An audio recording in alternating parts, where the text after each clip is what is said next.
All right, so welcome to the private video series that's going to go public on May 25th, so about 23 days from now. So the purpose of this video series is quite a bit different from the other one I'm working on, Gns3 ESP. It's not necessarily intended to be expert level series. It's just so that on day one of my fantastic new wonderful job that I'm so happy to have, I want to be as valuable and give as much back to this as I can and kind of prove my worth. I'm going to be a contractor for a year, so kind of a trial period. So it's really important that I do a really good job on that first year if I want to direct hire, which is something I definitely do want. So in my opinion, something like the Gns3 ESP, expert level, esoteric, specific knowledge is about, last topic was on remotely triggered black holes. How useful is that going to be? So I'm starting another series where I work on things that I believe to be more useful, specifically network automation. I think that's how I'm going to get the absolute most bang for my buck. Starting on day one, the more competent and confident I am with network automation, the more value I can bring on day one. And of course, throughout it, having that solid networking fundamentals, networking skills down, that's going to be essential too. But let me go over something I noted and highlighted before. So it's going to be location 75 here. So I just want to reread this because it's buried in the other videos that are all quite long. But when you get on the job day one, you're not sure who you're working for, you're not sure what kind of environment you're in. You really want to focus on read-only tasks that are used to troubleshoot and gather information. The right things, you're not going to go in, you're not going to shake everything up, you're not just going to say, hey, we're going to do it my way because my way's better. You're going to say, hey, look at what you're doing, that everyone can agree, kind of sucks, it's a drag on time. Well, look at what I can do for you. I can take that away from everyone and make everyone's lives better without causing any extra harm to the network or any extra liability. So you can then use automation to flow all information that is gathered into ticketing systems or chat applications, and soon you have started to build a workflow.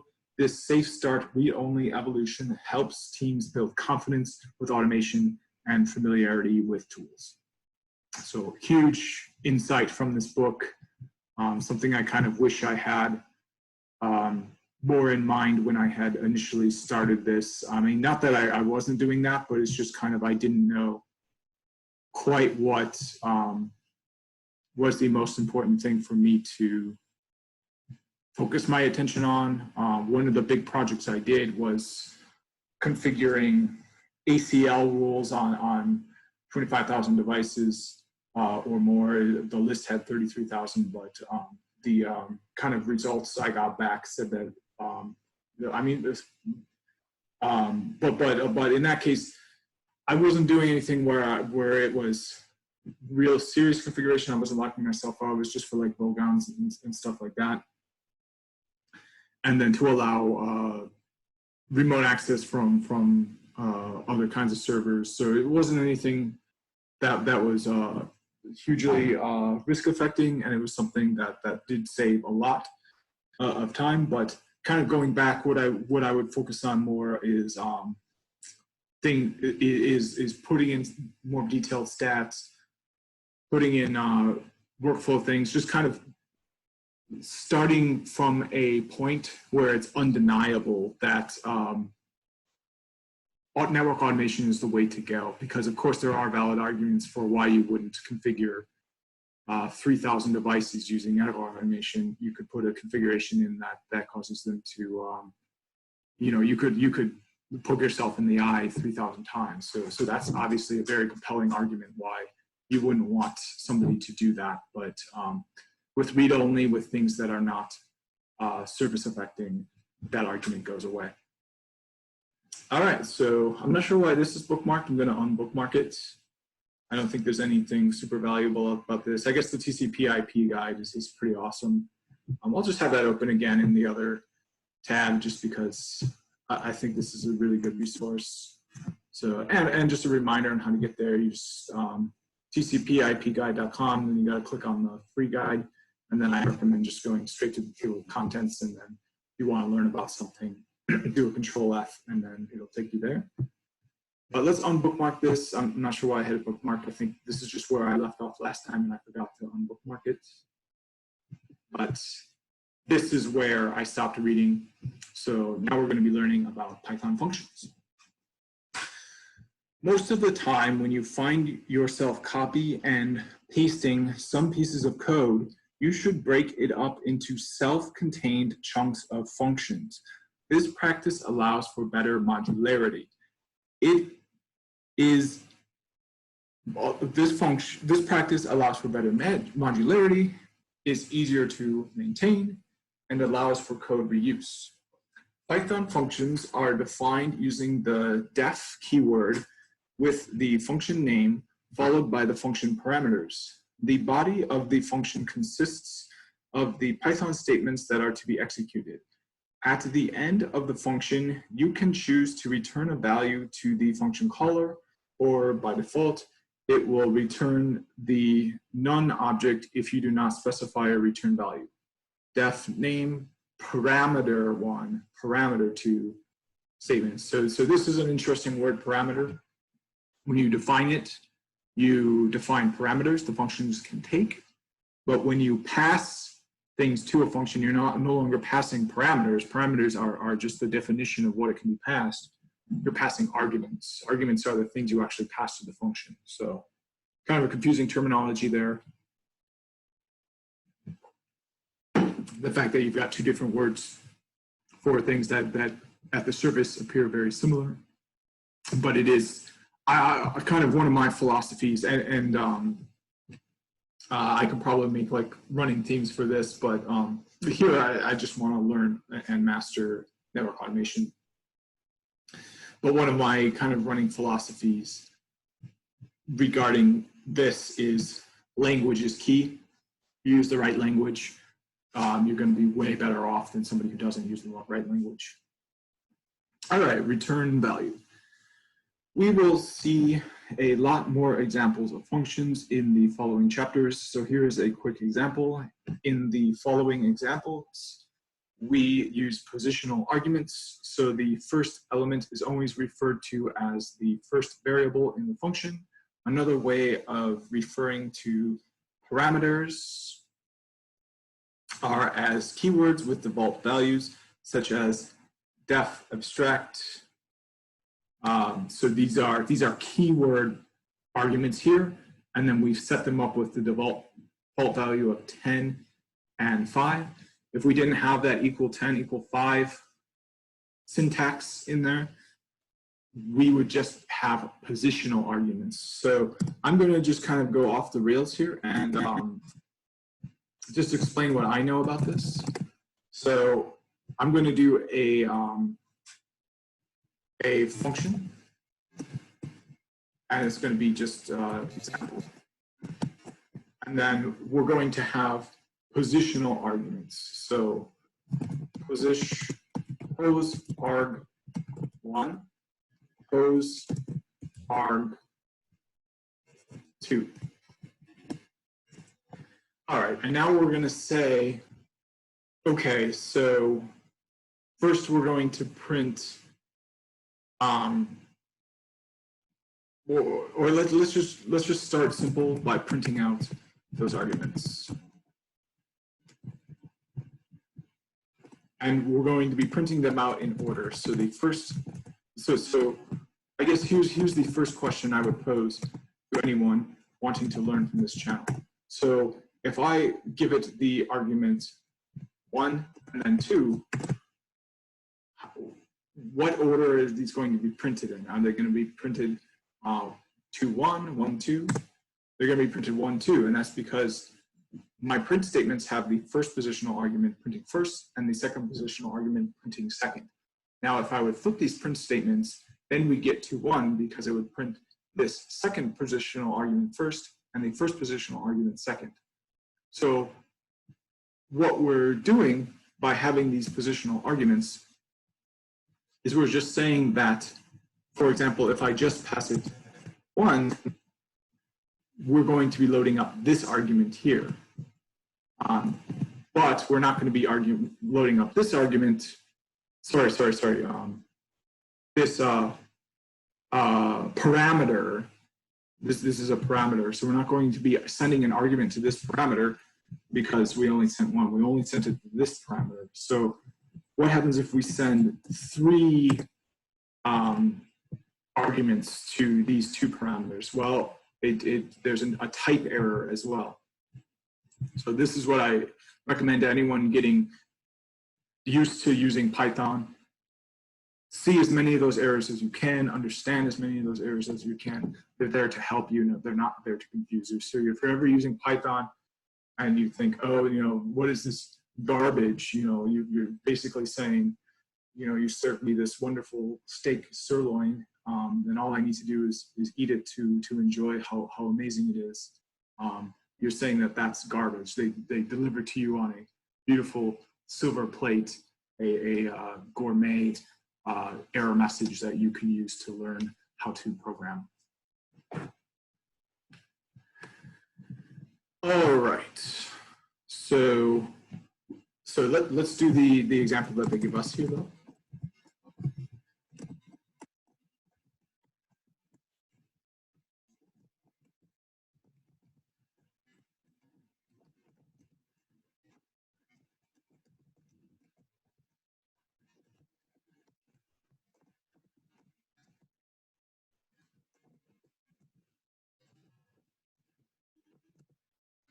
Yep, so real easy example. Let's get some help on functions. So we'll need to do help. And hopefully I can move this toolbar to the top. I can, sweet, okay. So we need to do help, and then we can type def. Yeah, here we go. So function definitions, we can get help on that. The other really nice thing we can do in the help menu is you can oh, what is it? Oops, I exited out of the whole program. So let's see here, help. Yeah, so we can type in topics. We can see all the things we can get help on. So we can get help on functions. There we go.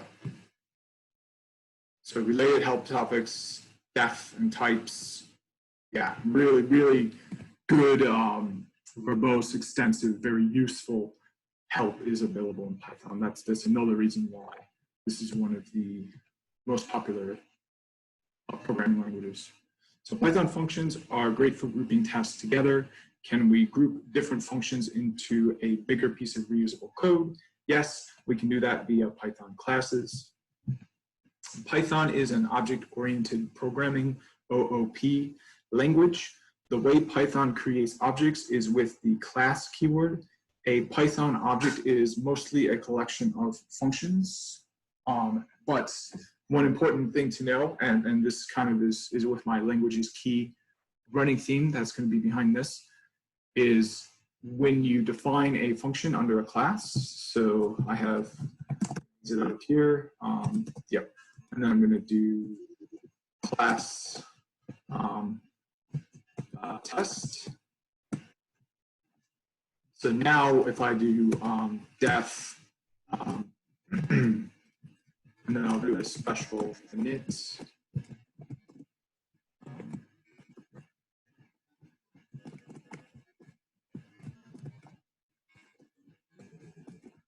So you might be tempted to call this a init function here def, but it's actually a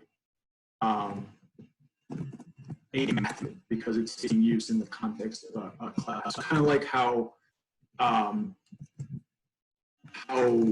when you define a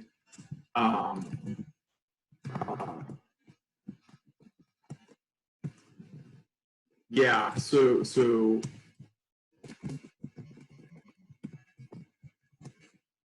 okay. Well, I thought it would turn out hello world, but that's the reason I'm reading this book, to get more solid at this sort of thing. But what I was saying is that kind of like how when I'm defining the function, I have parameters here.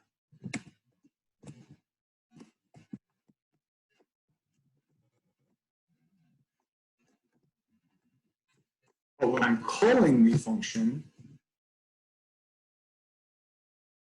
oh, I use the same, okay.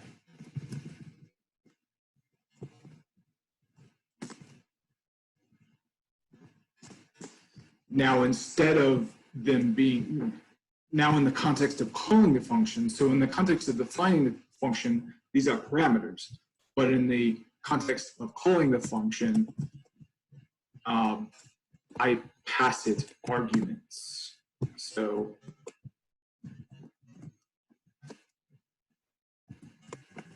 now I'm no longer entering in parameters, I'm entering in arguments. So I define my arguments as arg1 and arg2, and then I'm not using those arguments for anything in my function. When I define my parameters, I did not find any other part of the function to do any sort of computation with those parameters. So when I pass them arguments, those arguments are not going to be used for anything in this particular case. But kind of with my running theme behind the self-learning I do, language is key. I think it's important to have a grasp of that language, that when you're talking about parameters, you're talking about defining something. When you're talking about arguments, you're talking about using something that's already defined. And yes, in most cases, you know, we are talking about unicorn environments. So you'll get into an environment where not everyone believes that language is key. And you'll be hearing people talk about parameters as if they were arguments, and arguments as if they were parameters.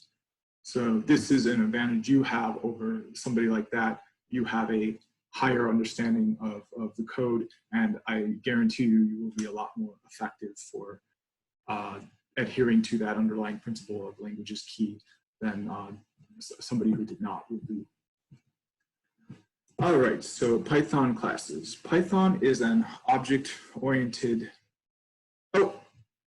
programming language. The way Python creates objects is with the class keyword. A Python object is most commonly a collection of functions, methods, variables, and attributes or properties, also known as properties. Once a class is defined, you can create instances of such a class. The class serves as a blueprint for subsequent instances. The topic of object-oriented programming is outside the scope of this chapter, so here is a simple example of a router object definition. Okay, hopefully we can learn more here about that init.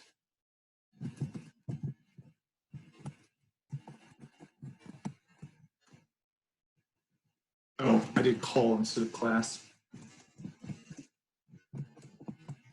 Not sure where call came from.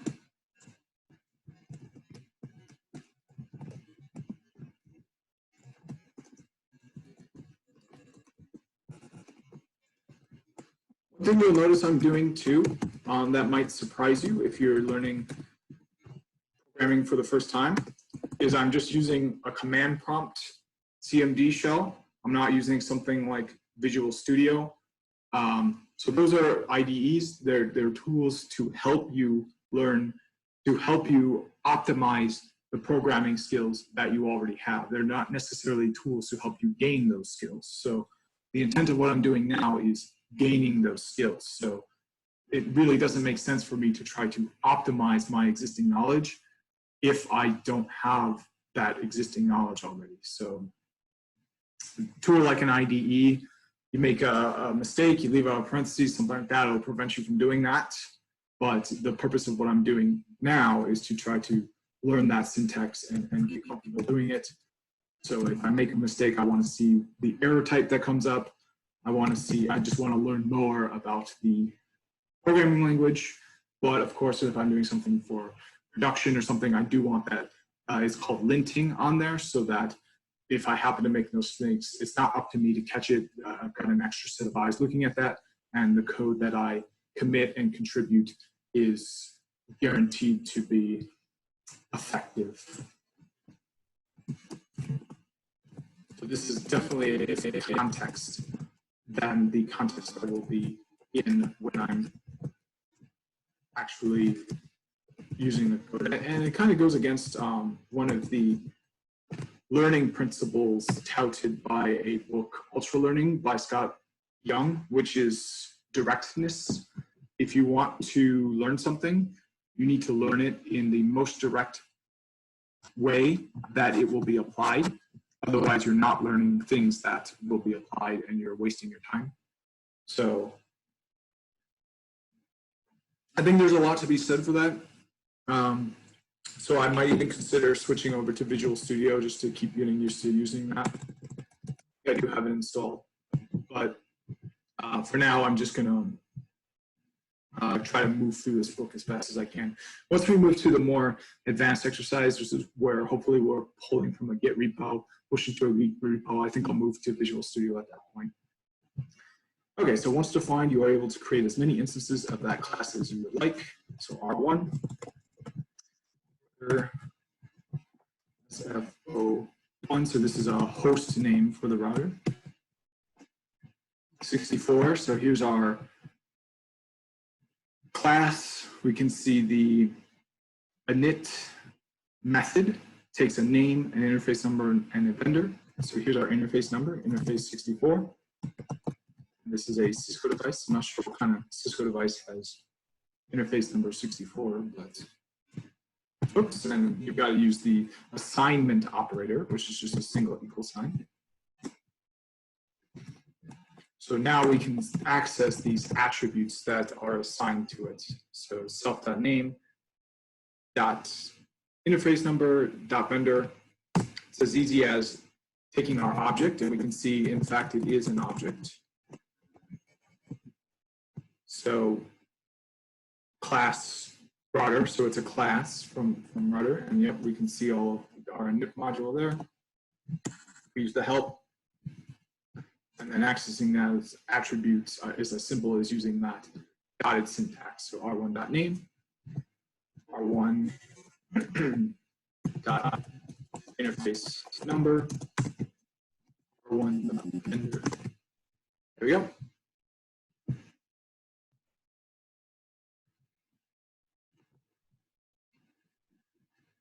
All right, so continuing on. So now the really great thing about these classes is I can reuse them. So R2 equals router LAX R2 32 Juniper. So now I've got R2.name, but I can go back and get my R1.name again. I didn't have to give up that functionality.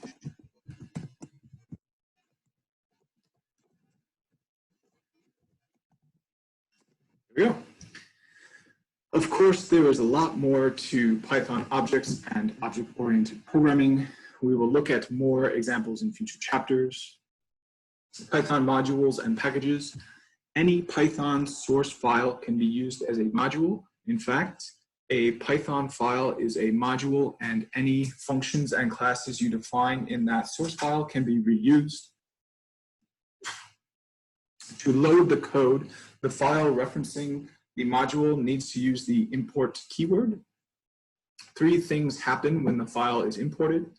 Number 1, the file creates a new namespace for the objects defined in the source code. So let's take a look at that. So to see your namespace, and this is, I already have a strike against this book. I'm pretty upset with some of the things it has said so far and some of the things it has not said so far. but I'm going to give it a three strikes here out. This I don't think kind of belongs as a strike, but it's kind of sad that they're not emphasizing these sorts of things in Python. So to see the namespace, you do dir, and now you can see everything in there, and you can even do print. You can make it a lot easier to see. So you can do because it's a list, so I can join it into a string based on new lines. Oops. Oh shoot, how do I do this? Oh, I see. Yeah, I gotta join it, but then in order for those new lines to be processed, I've gotta print it out. There we go. So I think this is a really good way to see everything in your namespace. So the file when you import it. So I'm going to import.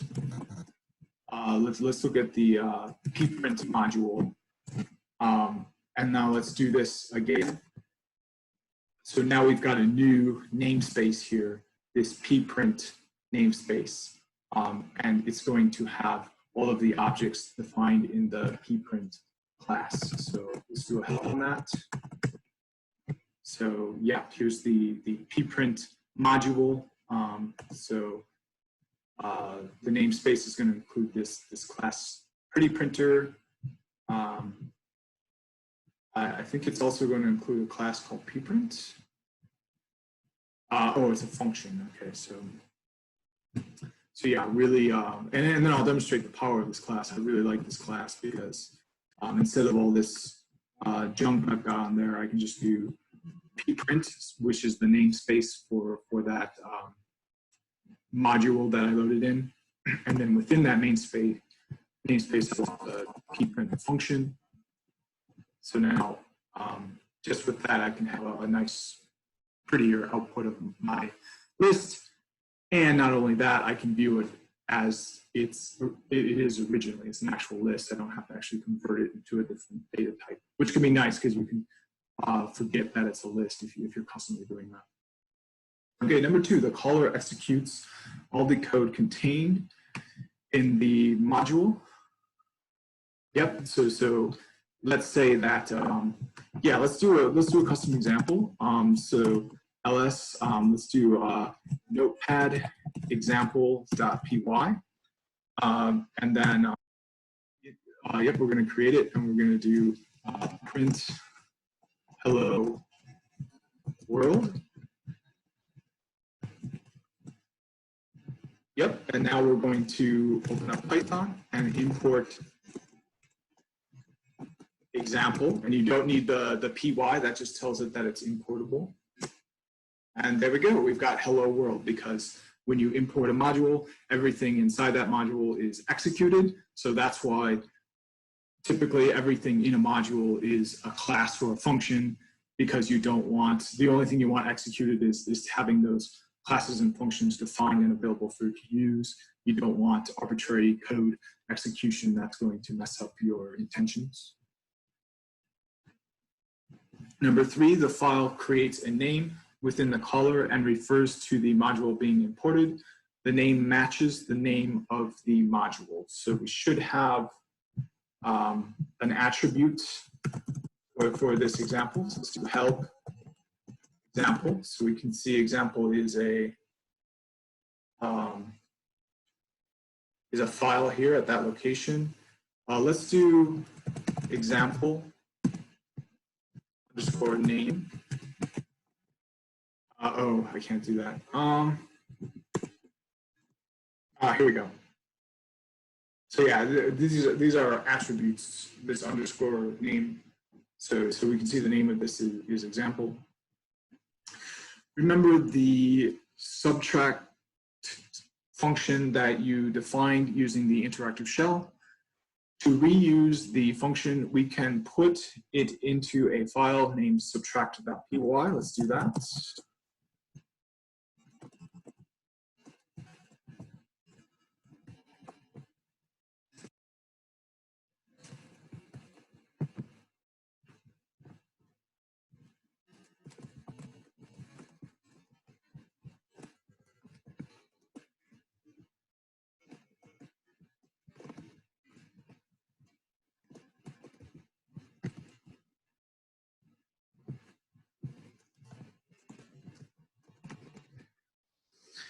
in a file within the same directory of subtract.py, you can start the Python interpreter and import this function. I don't think this terminology is right. You wouldn't do that in a file.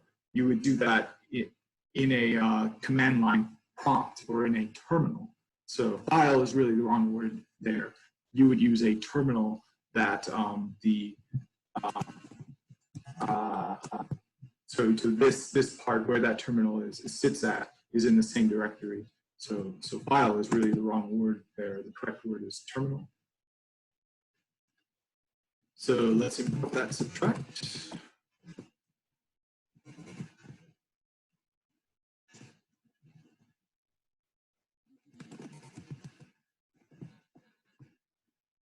Oh, I spelled it wrong initially, but yeah, I left out the T, so now it's imported. So result equals subtract.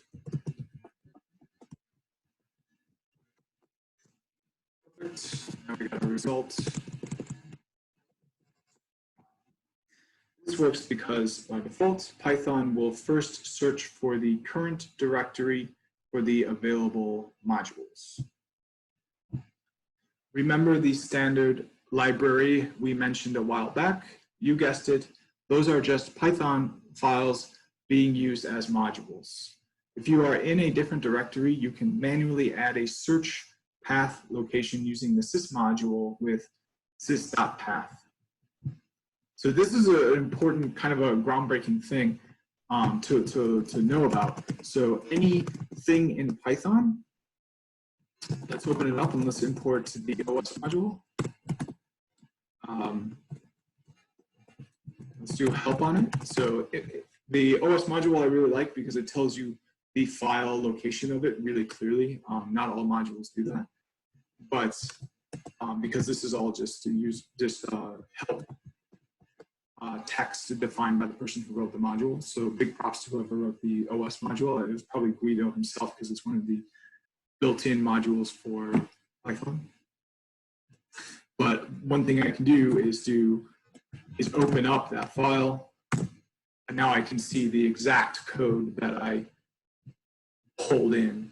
So this is the other big kind of takeaway I hope somebody gets if they're attempting to learn Python network automation and Python for the first time.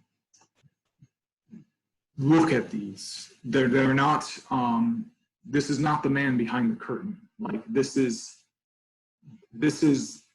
the textbook on your desk that you're trying to do math problems and you don't know why 2 + 2 = 4, but in the meantime there's a elementary math textbook just sitting on your desk that you haven't opened in 3 years. Well, here's that textbook. Open it up, look at it. This will tell you everything you need to know about, number one, the module you imported in, but number two, about really important, useful code examples and how other people write code, especially those who are considered the fundamental best code writers in their field. So good, in fact, that their code has been included in the standard library of Python or is used extensively through Python, even though it's not part of the standard library. So if you want to see what does the Mona Lisa look like for code, import these in, look at it. You're looking right at the Mona Lisa. This is, maybe not necessarily this module, but a really good example of great code. Kind of one of the is considered the best libraries ever written. Is requests. Unfortunately, I don't have it installed for Python 3.2. I think I have it for 3. I don't have installed at all. It's interesting. I thought I did. But one of the main takeaways I hope somebody gets from watching this channel is I wouldn't even consider that as looking under the hood. It's looking at the, it's not a hidden, tucked away secret thing that you're not meant to look at.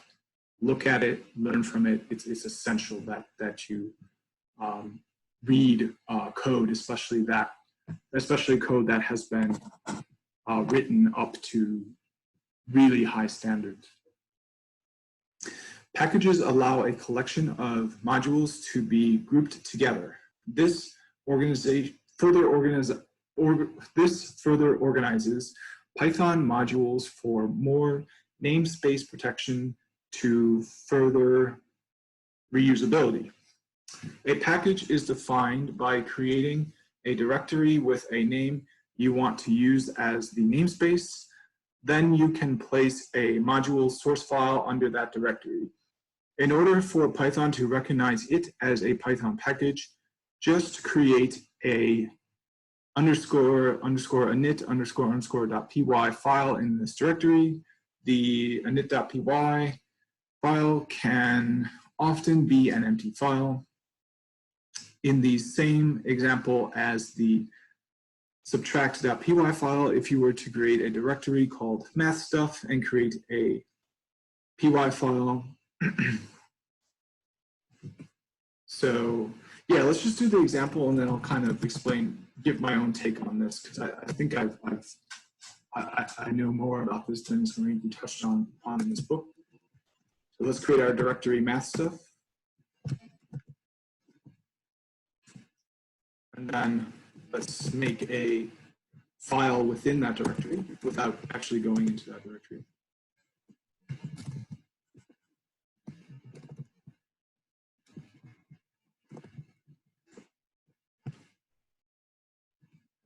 Oh, God damn it, I can't use touch. Just use Notepad. I'm on Windows 10. All right. So there we go. And then they're going to use the tree, but I'll use dir on math stuff. There, so we got a init in there. We're all good to go.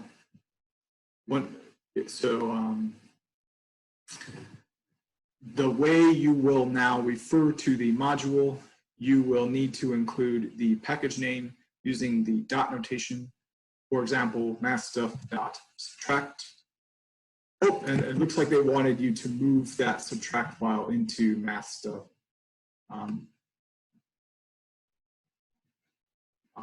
I don't think they explained that very clearly, but that is okay.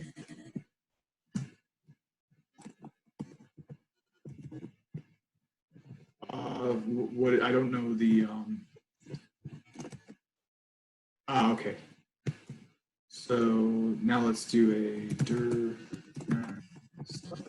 Yep, so now we've got subtract in there.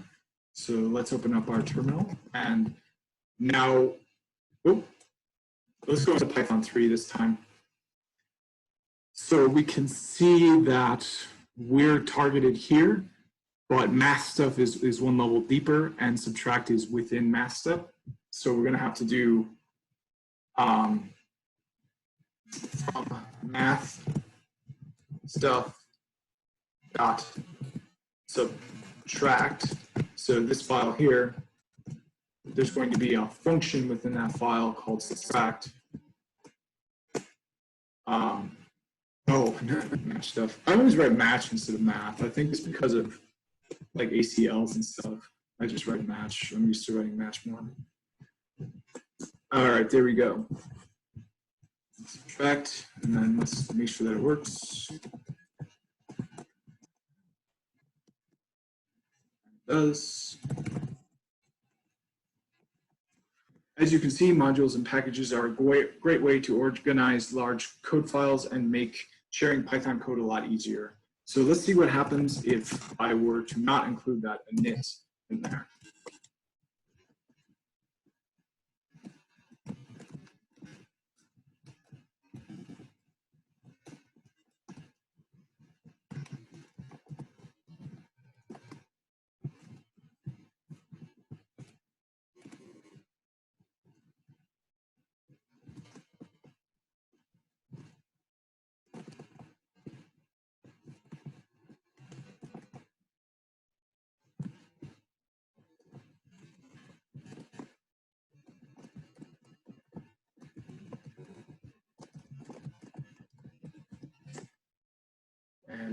worked somehow. That's interesting.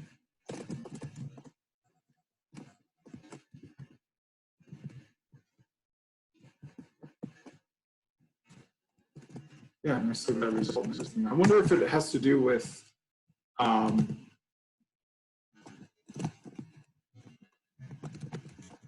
wonder if once this pi cache is created, you no longer need the init. So I'm going to delete that.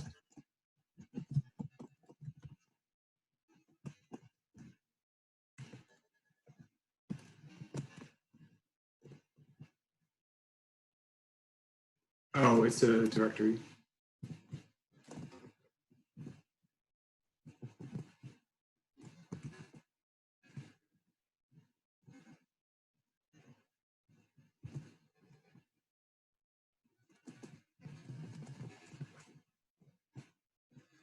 Oh boy. I don't know how to use Windows 10 command line. There we go. That's how you do it. Oh, but it's still there somehow. Oh, maybe I need a capital. I'll try that.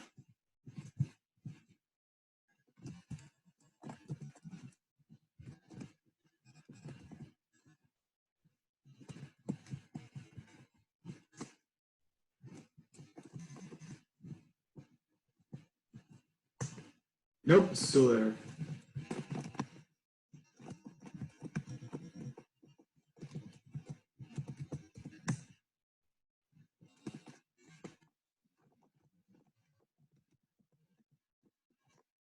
Okay, so let's try something else. Let's do CD math or let's do how about Notepad? Nope. Or let's make a directory instead of math stuff. We're going to call it math stuff 2. And then let's create a file.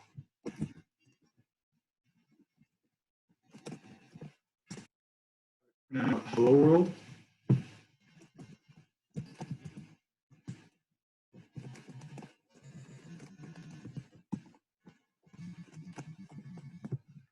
Okay, so now let's see what happens if I try that same thing, but this time from math stuff 2, but it doesn't have the init.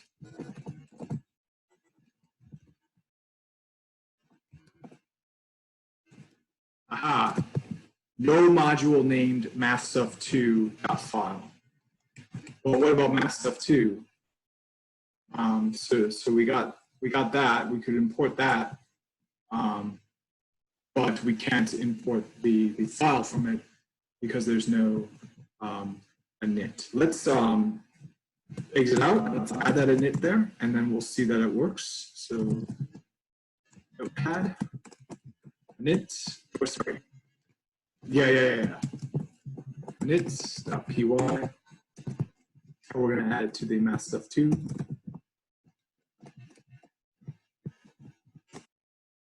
Go, I'm going to create it, close it, go to Python 3, and we're going to do import math stuff 2 file. And it still didn't work.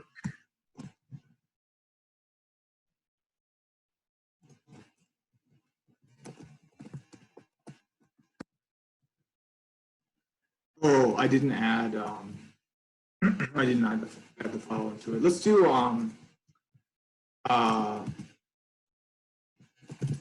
math stuff 3. And now in math stuff 3,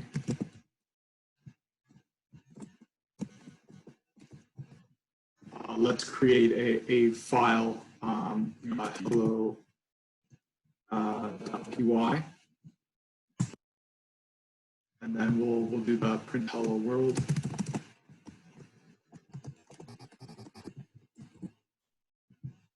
Okay, and now if I do a dir on math stuff 3, now you can see we have that file in there, but we don't have the init. So let's see what happens. Import math stuff 3.hello. So you can see the init is kind of flaky. Sometimes it worked. It looks like, I think it's more of a, it depends on your programming environment, but it's one of those things where if you include it, it's going to work across far more programming environments where you didn't include it than if you didn't include it. And including it has no disadvantage.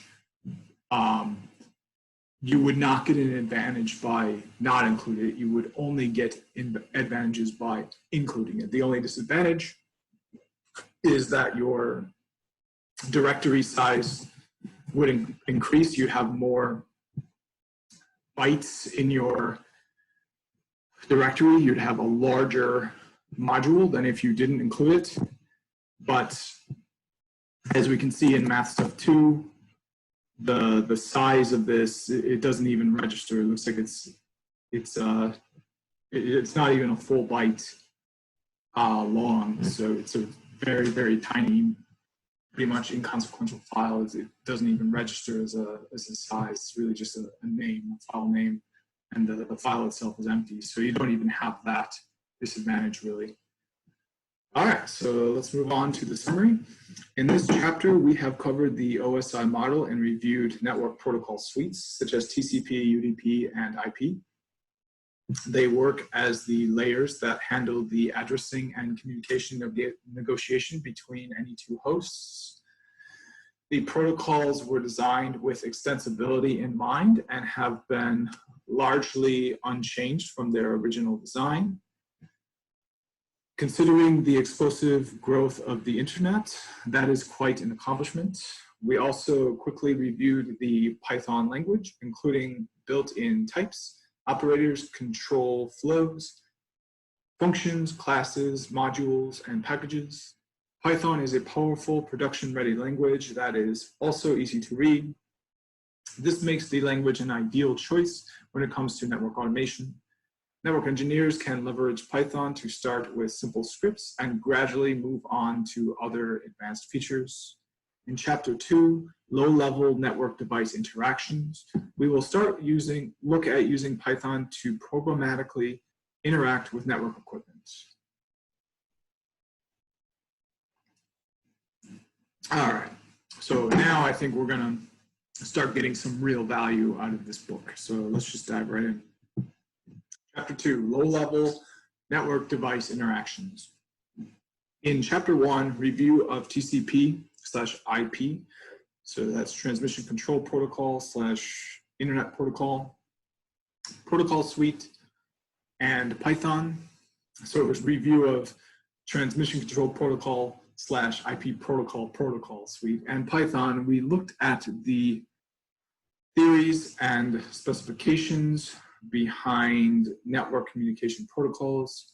We also took a quick tour of the Python language. In this chapter, we will start to dive deeper into the management of network devices using Python. In particular, we will examine the different ways in which we can use Python to programmatically communicate with legacy network routers and switches. What do I mean by legacy network routers and switches? While it's hard to imagine any networking device coming out today without an application program interface, API, for programmatic communication, it is a known fact that many of the network devices deployed in previous years did not contain API interfaces. The intended method of management for those devices was through command line interfaces, CLIs, using terminal programs, which were originally developed with a human engineer in mind. The management relied on the engineer's interpretation of the data returned from the device or appropriate action. As one can imagine, as the number of network devices and the complexity of the network grew, it became increasingly difficult to manually manage them one by one. Python has several great libraries and frameworks that can help with these tasks, such as pexpect, Paramico. That's the one I have the most experience with. I love Paramico. It's the way I've used it, I guarantee you there are better ways to use it, but for me, it's like You know, if I can ride a Toyota to work, why would I need to ride a Porsche? There's just no advantage, especially if nobody actually sees me driving it to work. NetMiko, Napalm, and Nornir, amongst others. NetMiko, I also have I didn't really have much experience using NetMiko, but back when I was in networking school, which was 2013 through 2015, I think in 2013, it might have been 2000, well, no, it would have been like 2014. I signed up for Kirk Byers' email list, and I took his introductory Learning Python for Network Engineering course. So just it was kind of like what we did in chapter 1. We just went and learned some basics of Python, but it was much more in depth. I really recommend that course. You can still get it for free, I think, online. Just Google Kirk Byers and then include like Learning Python or something like that. And he is the writer of the NetMiko module. So even though I just kind of stuck to Paramiko and kind of made my own way, I saw his progression. I see what he's done with NetMiko. He's done some amazing things. One of the things I would do with Paramiko is I'd use the threading module with it. He figured out how to use the multi-processing module really effectively, which is generally considered better practice. What else has he done specifically? But he's just been working on this full time, and it's something I'm really excited to be learning about. I hope this book goes into a lot of depth with that. I believe he also developed Nornir and Napalm too. I'm not sure about that, but Kirk Byers, if you've never heard that name before, is somebody to definitely follow. It is worth noting that there are several overlaps between these libraries in terms of code, dependencies, and the maintainers of the project. For example, the NetMiko library was created by Kirk Byers in 2014. Yeah, so it was 2014. It would have meant 2013. Yeah, I was on the original because my lab mate followed Reddit really closely. And he's like, hey, look at this guy, Kirk Byers, saying that he wants to do this cool stuff. And he's also saying you can just sign up for this list and he'll send you updates about him doing this cool stuff. I'm like, well, I'm going to do that. And one of the cool things he was doing was teaching Python for network engineers. So my first Python for network engineering course was in 2014. Based on the Paramiko SSH library. But of course, I kind of veered off from, don't have much experience with NetMiko because most of what I was using, I found I could just do with the Paramiko module. I didn't need an extra module. In 2017, Kirk and others teamed up with David Barroso from the Napalm project to create the Nornir framework to provide a pure Python network automation framework. Another thing I don't have experience with, and I'm really kind of, this is why I bought this book, because I want to learn more about Nornir, Napalm, NetMiko. Basically, I want to walk away from this book thinking, oh, I feel dumb for having used Paramiko for all these years. For the most part, the libraries can be used concurrently. For example, Ansible, covered in Chapter 4, the Python Automation Framework, Ansible Basics, and Chapter 5, the Python Automation Framework, Beyond Basics, uses both Paramiko and Ansible Napalm for its network modules. With so many libraries in existence today, it is not possible to cover all of them in a reasonable number of pages. In this chapter, we will cover pexpect first and then move on with examples from Paramiko. Once we understand the basics and operations of Paramiko, it is easy to branch out to other libraries such as NetMiko and Napalm. In this chapter, we will take a look at the following topics: the challenges of the CLI, constructing a virtual lab, the Python pexpect library, the Python Paramiko library, examples from other libraries, the downsides of pexpect and Paramiko. We have briefly discussed the shortfalls of managing network devices via command line interface. it has proven to be ineffective in network management and moderate size networks. Okay, so I remember when they did discuss it, yeah, it's just not scalable to have one engineer sit down and configure a million devices. You would, if it's a simple enough configuration, you would use network automation for that. Or at the very least, if 500 need complex high-level engineering and the rest of them do not, you would configure the rest of them with the automation and then leave your experienced high-level engineers to work on those 500 only. This chapter will introduce Python libraries that can work with that limitation. First, let us discuss some challenges with CLI in more detail. So one more thing I wanted to talk about, well, I guess I don't really have anything more to talk about. Let's just keep moving on. The challenges of the CLI. At the Interop Expo in Las Vegas in 2014, Big Switch Networks CEO Douglas Murray displayed the following slide to illustrate what had changed in data center networking, DCN, in the 20 years between 1993 and 2013. So this is something kind of an aside I'll go into so you can see what has changed. So in 1993, they were only using Telnet. 2013, they're going to use SSH, but you can see each command they put in, it's exactly the same.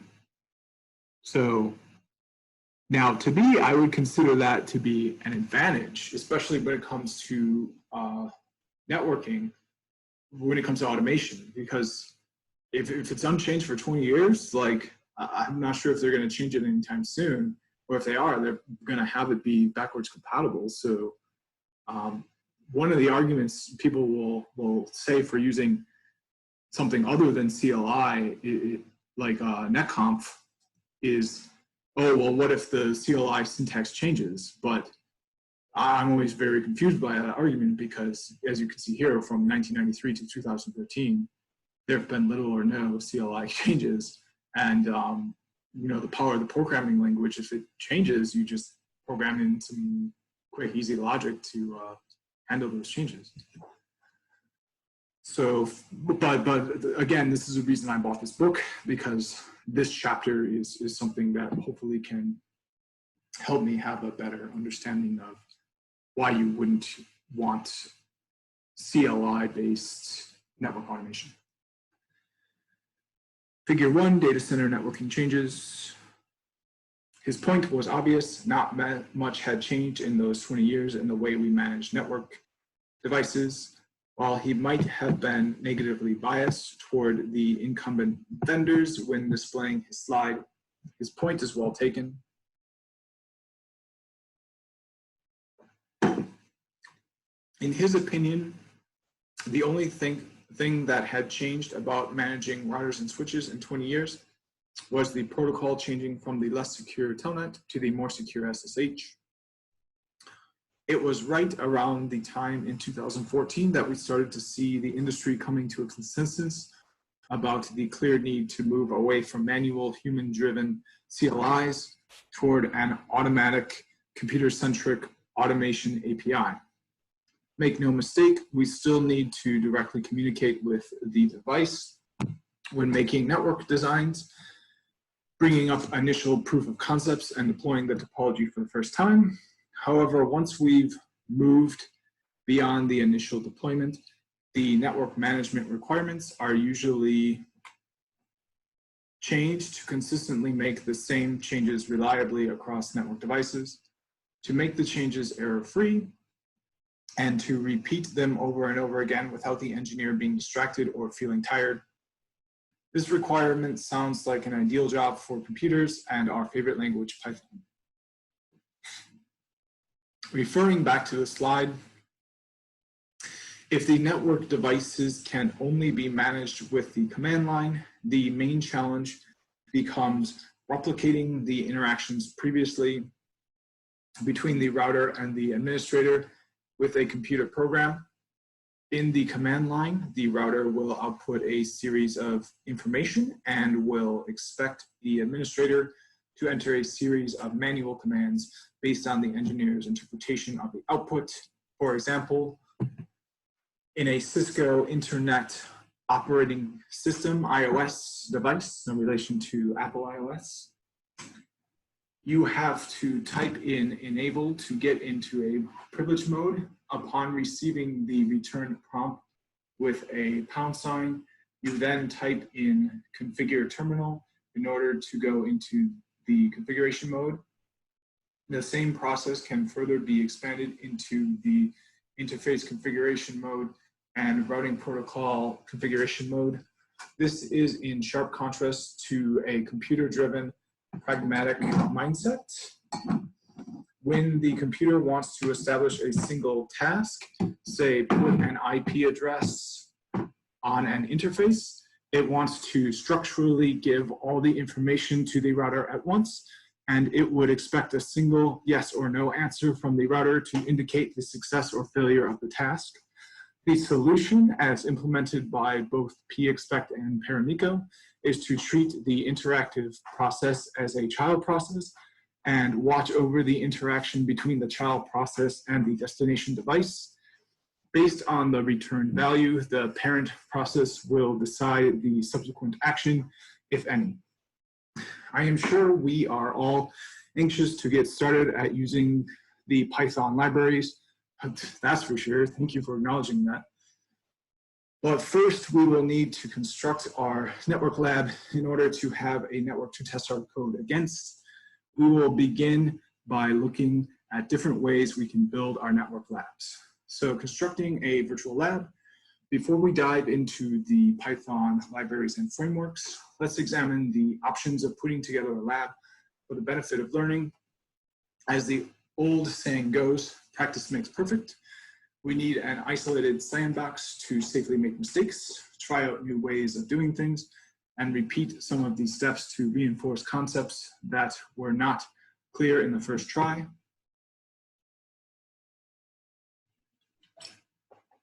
It is easy enough to install Python and the necessary packages for the management host, but what about those routers and switches that we want to simulate? To put together a network lab, we basically have two options: physical devices or virtual devices. Let's look at the advantages and disadvantages of the respective options. Physical devices. This option consists of putting together a lab consisting of physical network devices that you can see and touch. If you are lucky enough, you might even be able to construct a lab that is an exact replication of your production environment. Advantages. It is an easy transition from lab to production. The topology is easier to understand for managers and fellow engineers who can look at and work on the devices if need be. In short, the comfort level with physical devices is extremely high because of familiarity. Disadvantages: it is relatively expensive to pay for a device that is only used in the lab. Physical devices require engineering hours to rack and stack and are not very flexible once constructed. So to me, that's a deal breaker. I'm not paying thousands of dollars for to study for something like the Gns3 ESP, the CCIE. The test itself already costs $1,000, so I'm going to use something like GNS. Yeah, so I won't get that layer one experience that, you know, I don't even think it's going to be on the test, to be honest, though. I think they're using virtual stuff too, but I think for the most part, layer one stuff is meant to be somewhat intuitive, so I'd rather focus my time on things that are going to be more difficult for me to learn on the spot. Virtual devices. These are emulations or simulations of actual network devices. They are either provided by vendors or by the open source community. Advantages: virtual devices are easier to set up, relatively cheap, and can make changes to the topology quickly. Disadvantages: they are usually a scaled down version of their physical counterpart, sometimes there are feature gaps between the virtual and physical device. Of course, deciding on a virtual or physical lab is a personal decision derived from a trade-off between the cost, ease of implementation, and the risk of having a gap between the lab and production. In some of the environments I have worked on, the virtual lab was used when doing an initial proof of concept, while the physical lab was used when we moved closer to the final design.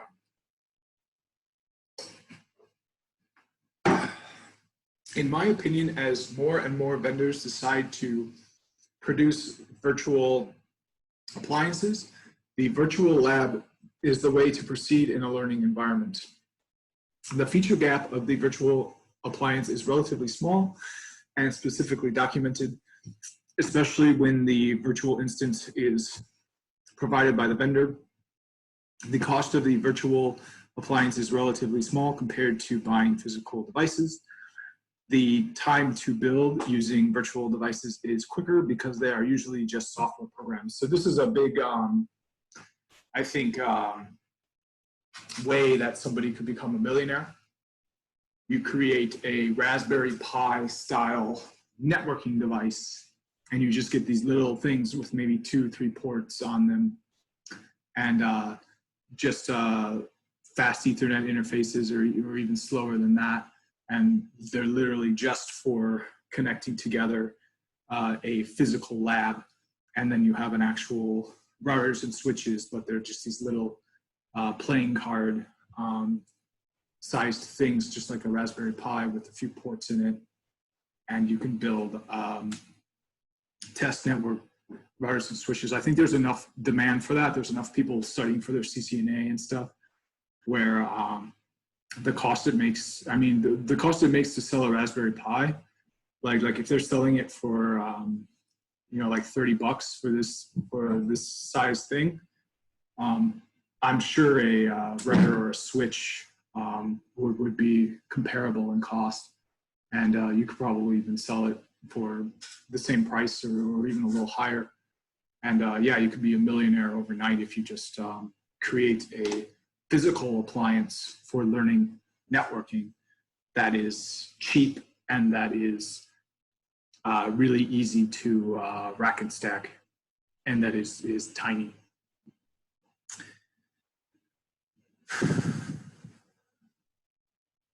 The cost of the virtual appliance is relatively small compared to, so the feature gap of the virtual appliance is relatively small and specifically documented, especially when the virtual instance is provided by the vendor.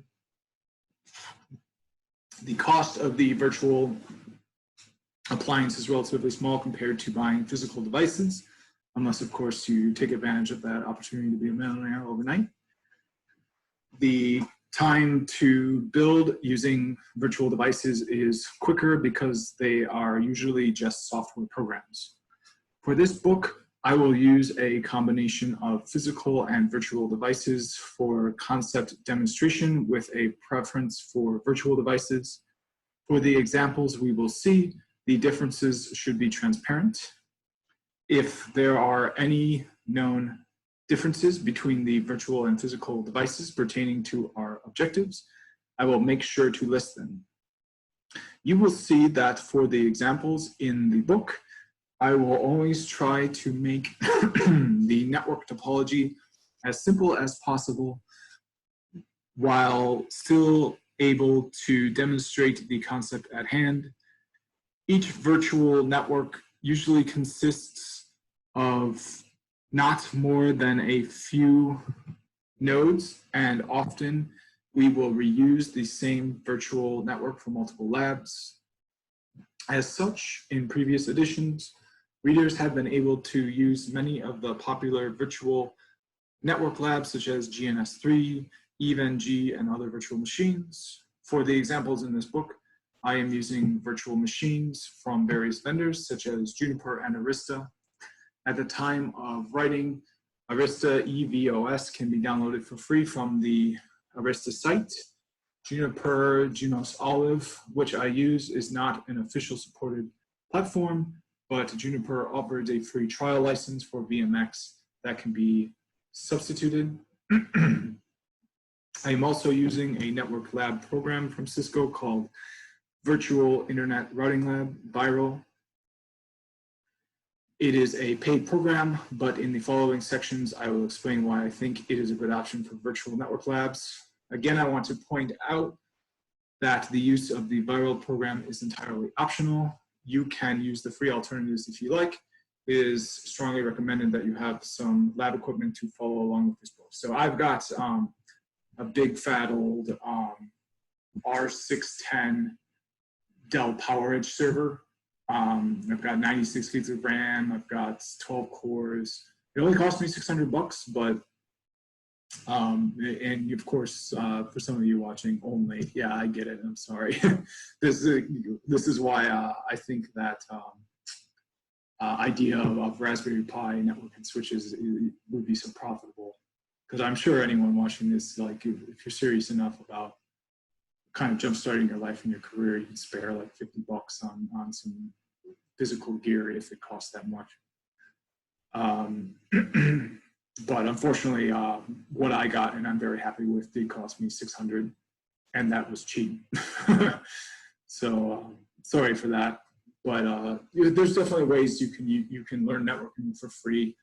It's just you might kind of be spending a lot of your time just setting up your lab and not learning. But even that can be really valuable. Just kind of working on setting up your lab and kind of running into problems with that, especially if you get a lot of war stories too. A lot of people in IT really love war stories for like setting up labs and doing self projects. So that's really valuable, having things to talk about that other people in IT are interested in listening to. Cisco VIRAL, when I remember when I first started to study for my Cisco Certified Internetwork Expert CCIE lab exam, I purchased some used Cisco equipment from eBay to study with. Even at a discount, each router and switch costs hundreds of US dollars. So to save money, I purchased some really outdated Cisco routers from the 1980s. Search for Cisco AGS routers in your favorite search engine for a good chuckle. Let's do that. Cisco AGS router. Oh, it looks like they're still, that's kind of funny. Looks like they're still for sale. I wasn't expecting them to look this bad. Wow, okay. That's, yeah, okay, good luck with that, man. Whoa. Yeah, I would not recommend somebody do this. I would definitely recommend you just learn how to use GNS. You're really not getting anything extra by using physical gear. In fact, yes, you might be forfeiting that layer 1 experience, but you're going to get so much extra experience at layer 2, 3, 4, all the way up to 7 that it's kind of what's known as a Pyrrhic victory to get that extra experience with router 1. Yeah, you're going to get a little bit of extra experience, but you're going to be forfeiting so much to get it that on the whole, you're going to be losing a lot of experience. I purchased some used, here we go, which significantly lacked features and horsepower even for lab standards. As much as it made for an interesting conversation with family members, when I turned them on, they were really loud. Putting the physical interfaces together was not fun. They were heavy and clunky. It was a pain to connect all the cables and to introduce link failure. I would literally unplug a cable. But again, you know, as I say, this is a war story. This is interesting. He even included it in this book he wrote. So to each their own. If you want to get yourself a war story, I won't tell you.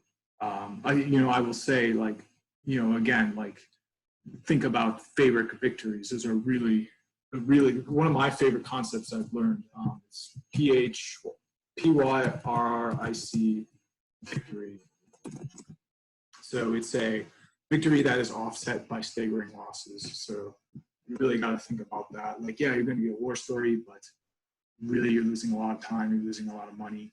I think to really be kind of taken seriously in IT, you want to have stories that kind of demonstrate your value. Of course, you want to connect with your coworkers, and not everyone you meet is going to be perfect. So if you're Mr. Perfect walking around, people are going to kind of have trouble connecting with you. But in order to get ahead, you're going to need to avoid those favorite victories. Fast forward a few years, DynamIPs was created. So that's the VM that Juniper uses to run Cisco devices. And I fell in love with how easy it was to create different network scenarios. This was especially important when I tried to learn a new concept. All you need is the iOS images from Cisco, a few carefully constructed topology files, and you can easily build a virtual network that you can test your knowledge on. I had a whole folder of network topologies, pre-saved configurations, and different version of images as called for by different scenarios. In addition, the addition of a GNS front end gives the whole setup a beautiful GUI, graphical user interface, facelift with Gns3 graphical network simulator. You can just click and drop your links and devices. You can even print out the network topology for your manager or client right out of the Gns3 design panel. I didn't know you could do that. I'm interested in that. So I don't even know what the design panel is, to be honest. Yeah, you can see I'm working towards my JNCIE SP, so I think qualify as a power user of Gns3, but I have not heard of this elusive design panel. Is it a doc? I don't see a design panel anywhere. But let's see if I can print. Yeah, I don't even see an option to print. Of course, it's going to vary a lot because they're constantly updating GNS. Yeah, I don't even see an option to, so you can export a portable project. That's kind of cool. That might be what he's talking about. That sounds really cool, actually. Export a portable project. What does that mean? Does that mean that people can use VMX even if they don't have like my license and stuff? Or does it mean I'm interested in what that means? I'm gonna try it.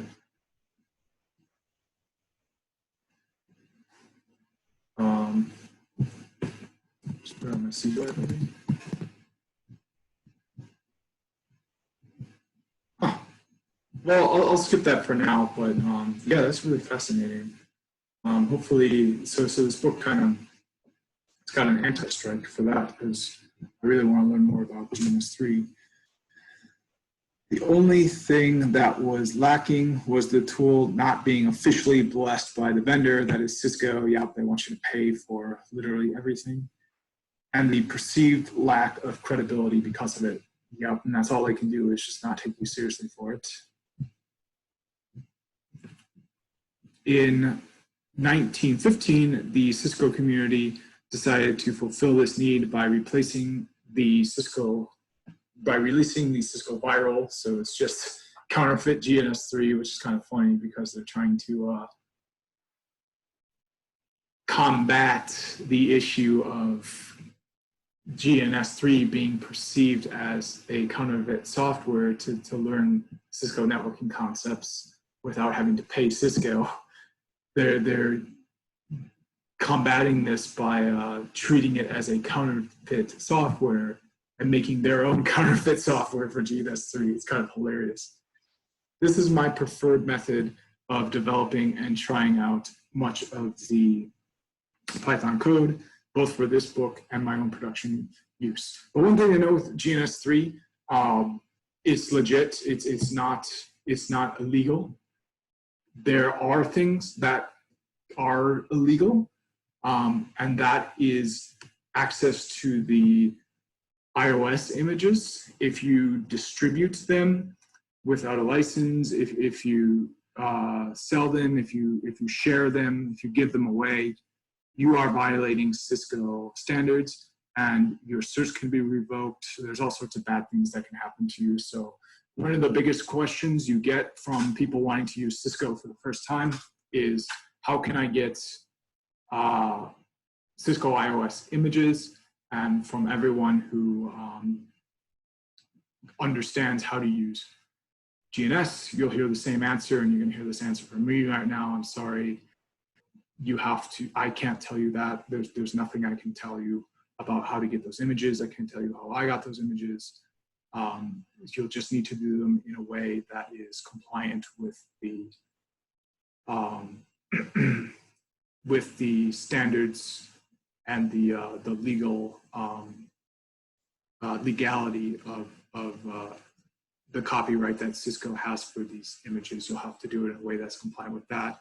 And if you don't, you leave yourself susceptible to having your search revoked, maybe even being taken to court. So really serious issue.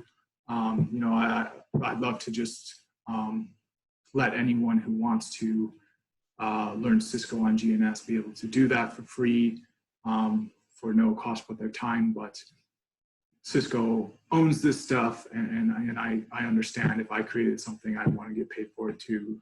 So gotta eat, gotta survive and thrive. So that's all I can say about this. Unfortunately, you're gonna have to find your own way to get to these images, and you're gonna have to do it in a way that is compliant with the legality and the copyrights that Cisco has regarding these images. Otherwise, you can be setting yourself up for some scenarios that you definitely do not want to be in. All right, so this is my preferred method of developing and trying out much of the Python code, both for this book and my own production use. As of November 14th, 2009, the personal edition 20-node license is available for purchase for only USD $200. This is so insane. Like my, you know, and it'll start to make sense why I think $600 is really cheap and a really good deal for my R610 PowerEdge refurbished server. Because, yeah, like if you pay for Viral for $200 per year, well, first of all, you get 20 nodes. You know, how many nodes can I have on my server? I can have, with Cisco images that run really smooth, I probably have 200 nodes easy. Second of all, I can, I think, use it for just about any use. And then, of course, the other advantage I have by having it is I get it for longer. It's not just for a year. So every year I use it, you know, so after 3 years, if I'm still using it, it cost me $200 per year. It was the same price as this. And I guarantee you I will be using this for more than 3 years, probably even 5 to 10 years, because I'll want to go from my CCIE using that server. So yeah, it's going to cost me, it's going to save me money in the long run. Even at a monetary cost, in my opinion, the Viral platform offers a few advantages over other alternatives. Ease of use, as mentioned, all the images for iOS, iOS XRV, CSR 1000V, NXOSV, and ASAV are included in a single download. So that's huge. That is huge. You can see the two images I've got. And again, I can't tell you how I got them, but I can tell you that there are very serious restrictions in getting these, and you have to be compliant with those restrictions, or else your certifications are at risk for being revoked. But as such, you can see I don't have a very wide selection of these images. So to have access to all these kinds of images just on there ready to go is pretty, pretty powerful. Official, kind of. Although support is community driven, it is a widely used tool internally at Cisco. Because of its popularity, bugs get fixed quickly, new features are carefully documented, and useful knowledge is widely shared among its users. Yeah, I mean, that could be an advantage, but to be honest, I haven't had too much issue with Gns3 except for using it for like Juniper's, things that it's really not even intended to do as a primary function. The cloud migration path. The project offers a logical migration path when your emulation grows out of the hardware power you have, such as Cisco dcloud, Viral on Packet, and Cisco DevNet. This is an important feature that sometimes gets overlooked. The link and control plane simulation. The tool can simulate latency, jitter, and packet loss on a per link basis for real-world link characteristics. There is also a control plane traffic generator for external route injection. That's huge. But I'm sure you can do that some way in GNS. It's just ease of use is not going to be an advantage for you there.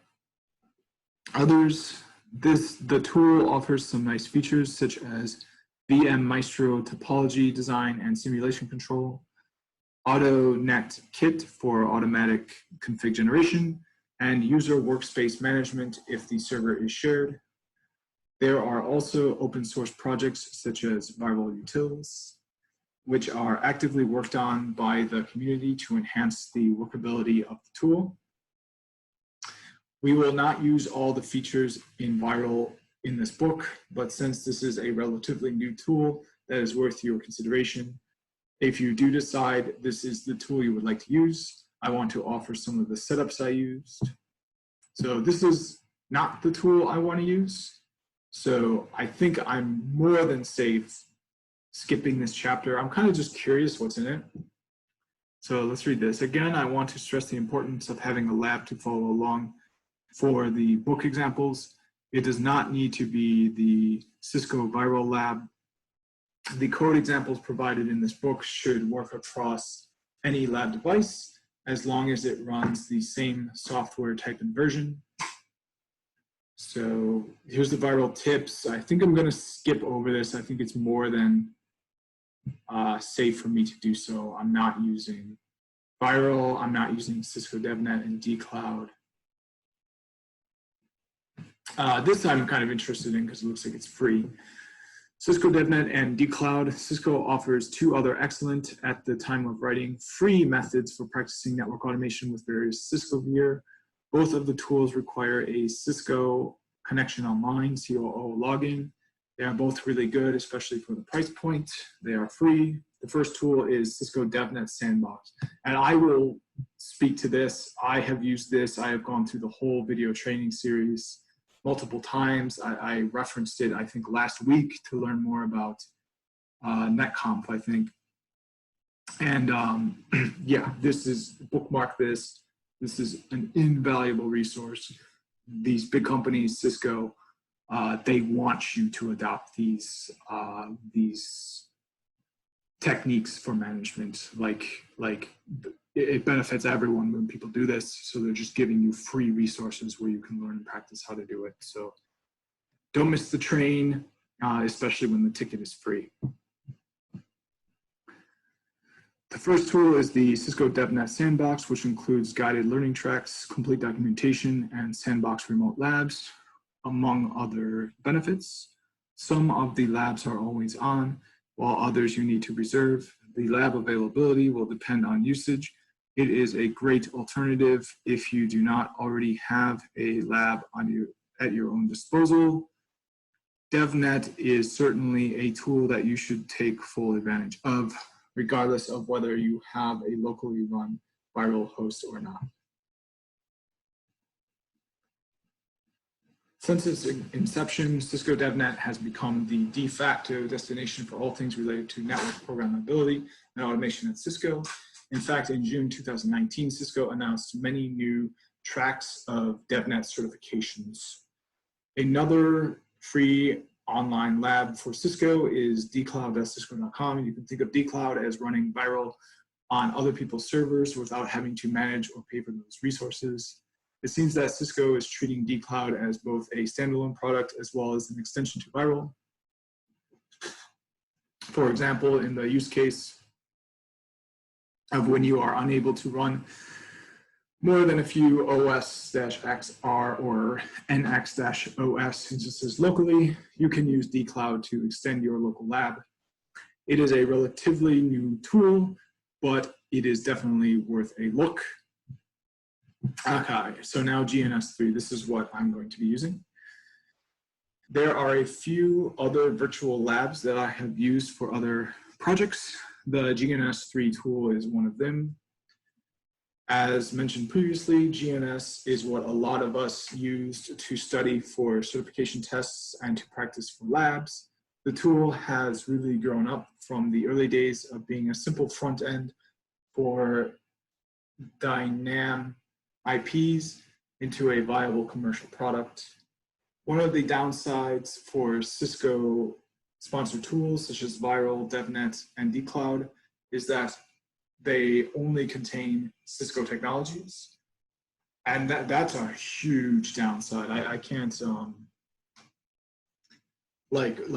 that's a really big downside. Even though they provide ways for virtual lab devices to communicate with the outside world and to communicate with other vendor equipment, these steps are not very intuitive. Gns3 is vendor neutral and can include a multi-vendor virtualized platform directly in the lab. This is typically done either by making a clone of the image, such as Arista EOS, or by directly launching the network device image via other hypervisors, such as Juniper Olive emulation. Gns3 is useful when there is a need to incorporate multi-vendor technologies into the same lab. Another multi-vendor network emulation environment that has gotten a lot of great reviews is the Emulated Virtual Environment Next Generation, EVE-NG, and I have used this. I have some experience with it. One of the deal breakers I've found is that you have to power down the topology in order to put in new links, and I was using it for Juniper BMX images, and it takes you about 10 minutes to reboot a router. So 10 minutes every time I want to change a link, deal breaker for me. But as far as ease of use, I mean, I found it a lot easier to use than Gns3, especially when it comes to making it publicly accessible. So you can go to like a coffee shop and use it. Just being able to access and use it, I found was much, much better than Gns3, but Gns3 was not that much harder. And you don't have that really big limitation with having to reboot your devices if you want to change the wiring on them. I personally do not have much experience with the tool, but many of my colleagues and friends in the industry use it for their network labs. Yeah, I'd recommend it, but I think it's the easiest one, but I would recommend just spending the extra time and using Gns3 because it's not that much harder and you get some advantages over EVE-NG. There are other virtualized platforms such as Arista EOS, Juniper BMX, that one I use extensively, and VSRX, which you can use as a standalone virtual appliance during testing. They are great complementary tools for testing platform-specific features, such as the differences between the API versions on the platform. Many of them are offered as paid products on public cloud provider marketplaces for easier access. They often offer the identical feature as their physical counterpart.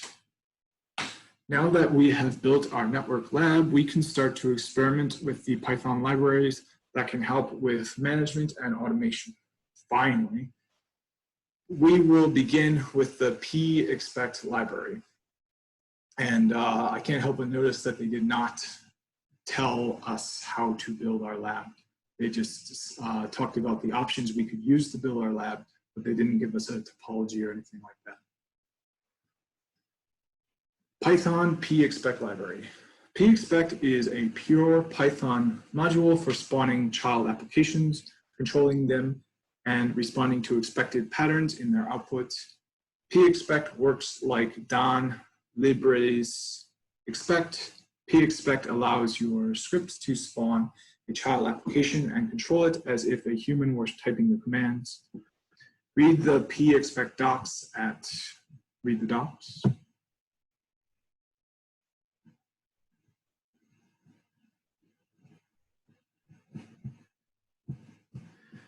Let's take a look at the Python pexpect library. Similar to the original tool command language, TCL, expect module by Don Lieb. Pexpect launches or spawns another process and watches over it in order to control the interaction. The expect tool was originally developed to automate interactive processes such as FTP, Telnet, and R login, and was later expanded to include network automation. One of the things I realized when I first got into this is that you're going to have a much easier time working with something like Telnet, which is kind of nice, but I wouldn't necessarily do that in production because Telnet is of course an insecure protocol. But in the lab, you might want to start there because it's a lot easier to do network automation on Telnet than it is SSH, I have found. Unlike the original expect, pexpect is entirely written in Python, which does not require TCL or C extensions to be compiled. This allows us to use familiar Python syntax and its rich standard library in our code. One thing you can do too is if you're just doing, well, I don't think I'd ever recommend setting up Telnet on your production network. Actually, just use SSH. It really doesn't make anything that much more difficult network automation-wise to use SSH instead of Telnet. Python virtual environment. Let us start by using the Python virtual environment, which allows us to manage separate package installations for different projects. This is accomplished by creating a virtual isolated Python installation and installing packages into that virtual installation. And we would not need to worry about breaking the packages installed globally or from other virtual environments. We will start by installing the Python pip tool and then create the virtual environments. So yeah, this is a big one. Oh shoot, and I don't have, let me actually create a new project for this. So new blank project, and we're gonna have it be named after this book. And the name of this book is, let me bookmark this and go to the cover so I know the name of the book. Mastering Python Networking. You wouldn't know that by the first chapter. You'd think it was learning Python networking for the first time. That's the name of the book.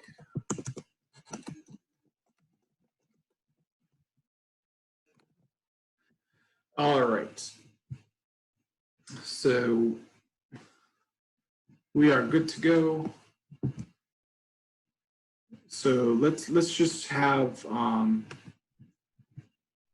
this network automation server be the one we're going to work with. And then I think we can use NAT to to connect it up to the public internet. And we'll be able to follow along with all the examples in the book, doing it that way.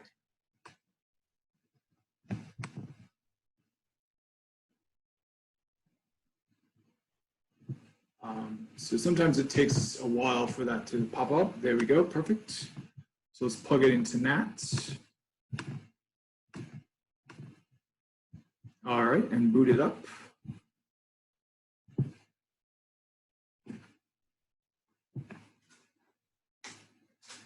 Perfect.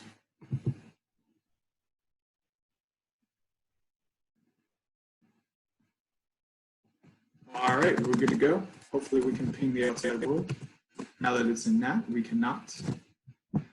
All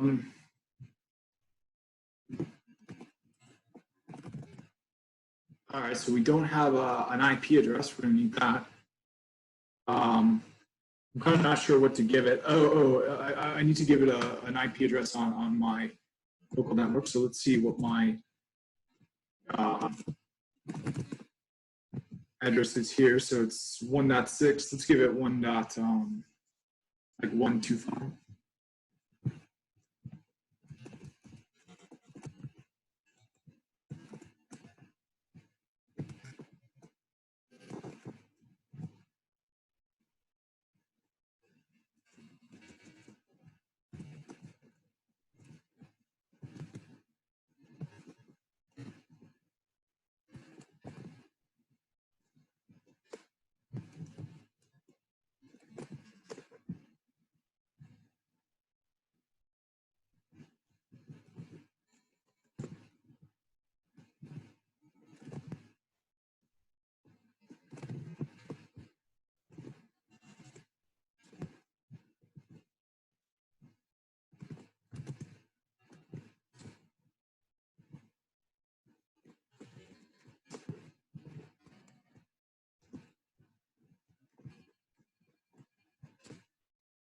So I finally got it to work, just kind of guessing what the syntax is. This is my other in my other video series, you can see me complain about how much I hate that syntax. And you can even see it's not even on the interface. At least I don't see it there. So I don't know what happened to it.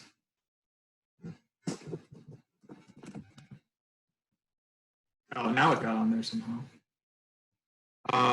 Okay, so let's set up a static route because we're going to need that in order to ping. So route. I'm going to do route.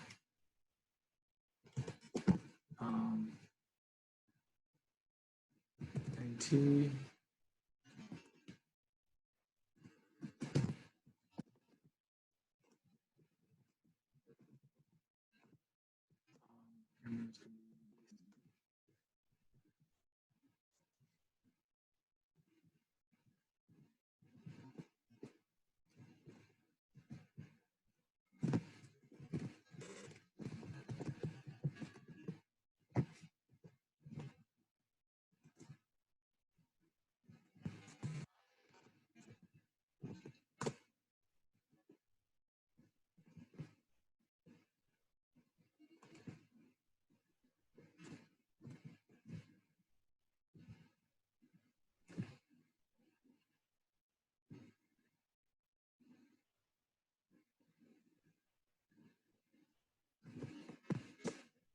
No, that's the point. I want to give it a,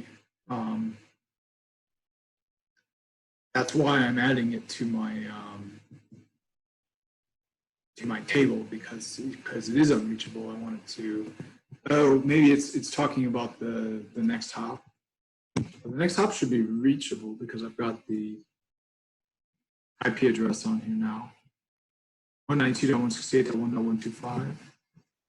So 192.168.121 should be a reachable network because it's directly connected.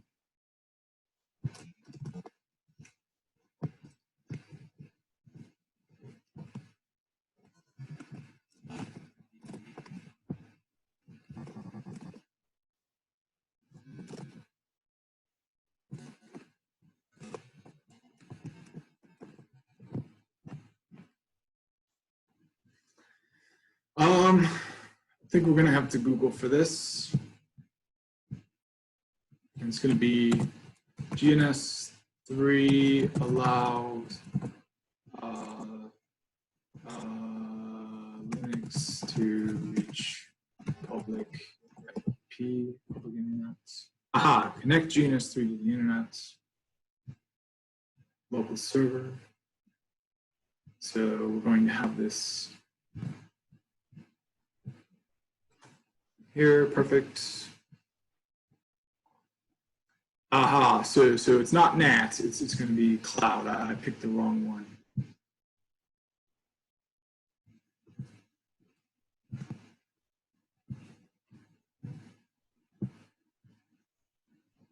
Oops, and it looks like the whole thing crashed.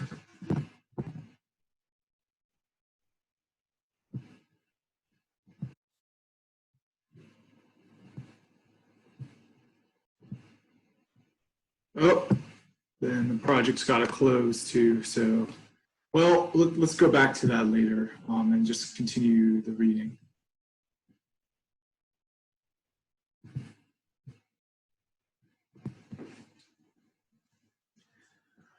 Okay, so Python virtual environment. Let's start by using the Python virtual environment, which allows us to manage separate package installations for different projects. This is accomplished by creating a virtual isolated Python installation and installing packages into that virtual installation. And we would not need to worry about breaking the packages installed globally or from other virtual environments. We will start by installing the Python pip tool, then create the virtual environment. So yeah, really, really good best practices. I found in kind of my own programming.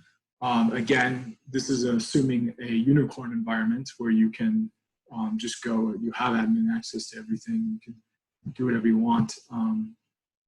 I find that that's a very rare environment. And when I reach out to friends and respected comrades for advice on Linux and networking automation, they say, oh, well, why don't you just do this? It's like, well, because I don't have permissions to do that. You know, I don't work in a unicorn environment.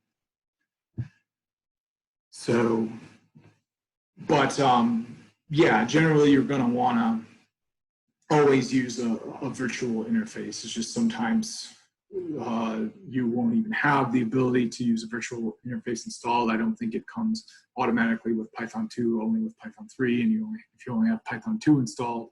In fact, I've worked in an environment where the only version of Python I could get my hands on was Python 2.4, but I used it to great effect for network automation stuff.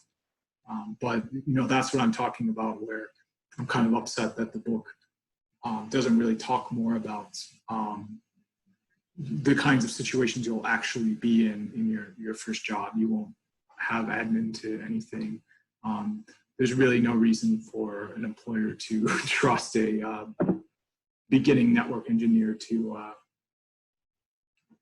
log into 100,000 devices and shut down the uplink on each of them. That's kind of ridiculous.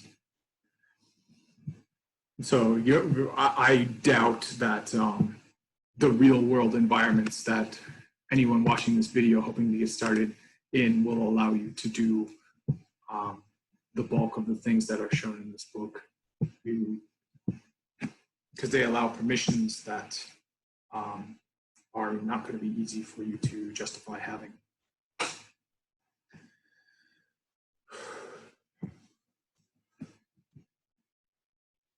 And as I mentioned before, there's another really great book. I wish I had worked on that one instead of this one, but I was hoping I could get through this one without much time spent.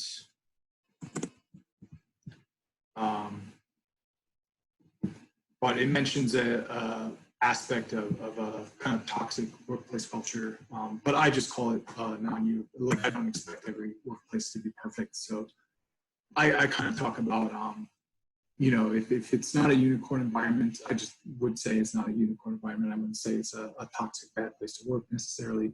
It's just not the most ideal, perfect place to work. And of course, you couldn't even expect that anyway.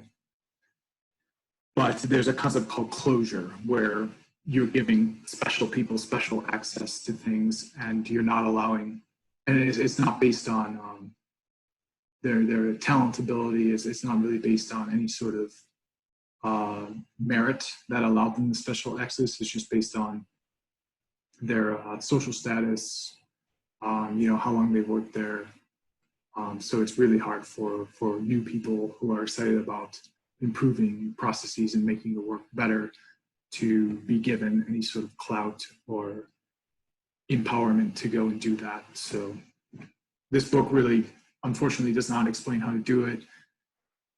I've kind of given my own opinion of that. That's if you're working for a ditch digging company and you're not allowed to use a shovel, what are you going to do? You're going to find a way to use a shovel, but you'll do it in a way that is not going to get you in trouble for using a shovel. And a great example, this book actually does speak to that a little bit, is you find those read-only tasks that are completely harmless, and you take advantage of the chat programs, you take advantage of the ticketing systems, and you just make everyone's life obviously better. That's the best way to go through it. You don't want to do big things that are going to kind of disrupt the entire workflow and make, you know, half the department no longer have to do their job. You just want to pick out the little low-hanging fruit, easy things that are just going to make everyone's life a lot better and everyone really appreciate what you're doing. All right, so hopefully this is working now. That was still unreachable. But that route never made it in there.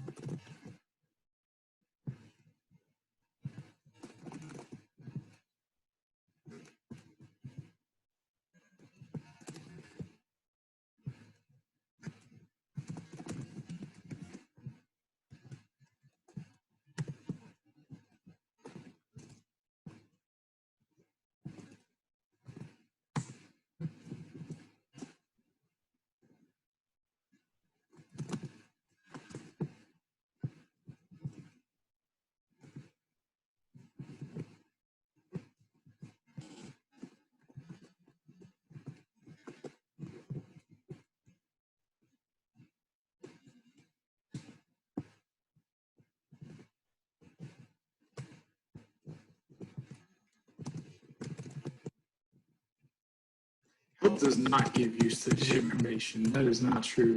I kind of want to just use a different server. This server really, I think, leaves a lot to be desired. Let's see what other kinds of servers there are, because this server, I think, leaves a lot to be desired.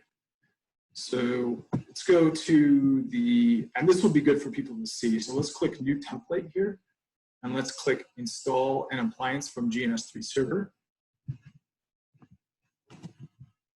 And then click Next.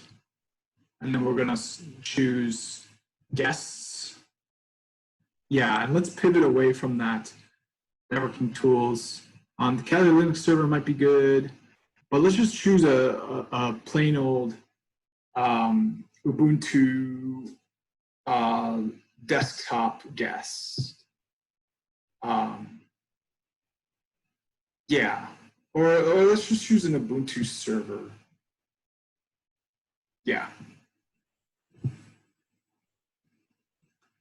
So, yeah, let's do this.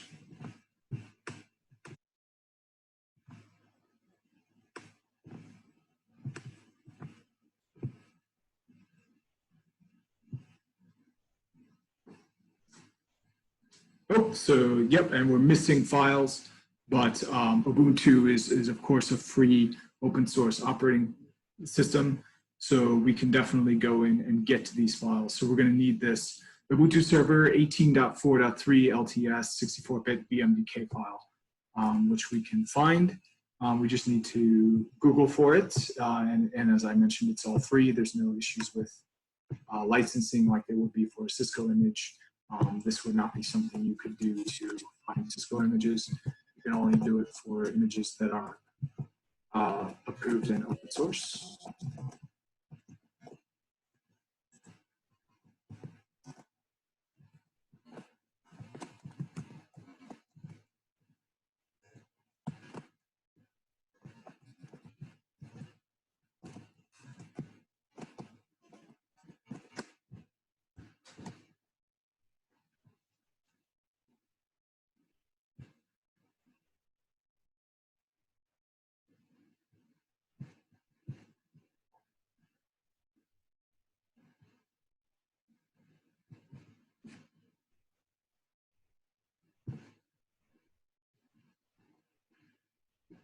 Here we go. So osboxes.org, Ubuntu server. I think this is going to be good. Yep. So I think this is it right here. So let's download this one. Oh, it's a BDI. We need the VMDK. Perfect. So the download's going to start shortly. We'll save it to let's save it to the folder where GNS wants it. So let's look at the appliance info. Let's show the details. So right now I'm just looking for the path where GNS is looking to want this to be. Oh, let's just click download here actually. Yeah, heck yeah. Oh yeah. So I don't know. I mean, obviously I just got this from here, from some random site I found when I Googled. But this is going to be a much more reputable site because it's tied right to Gns3. So yeah, let's use this instead. So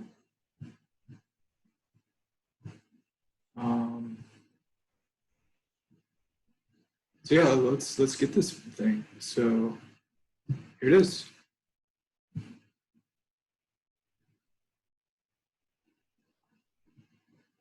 Download anyway. It's too big to scan for viruses. That's okay. We're going to save it. Oh, but we got that same issue where we got to figure out. Oh, it's just going to save it to the downloads file.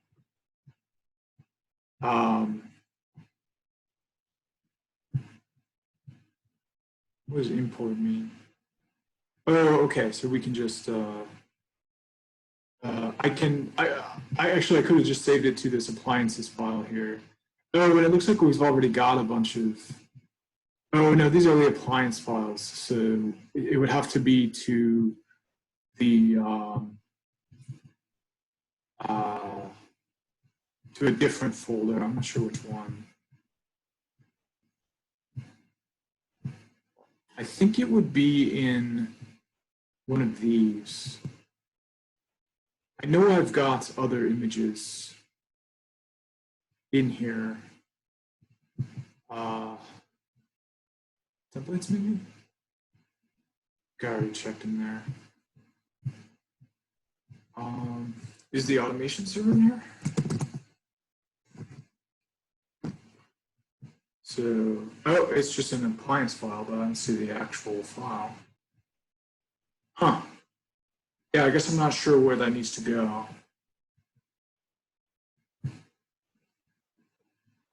I guess I'll just use this import here. After this is, so it looks like it's finished. So I'll just use the import and, oh. No, it's not finished. Oh, let me view it to make sure I can tell when it is actually finished or not. Oh man, that's slow. I think I'm going to actually cut the video here. It's been going really long. So yeah, I'll start a new one shortly. But for now, I'm just going to take a break. I've been going at it for a really long time.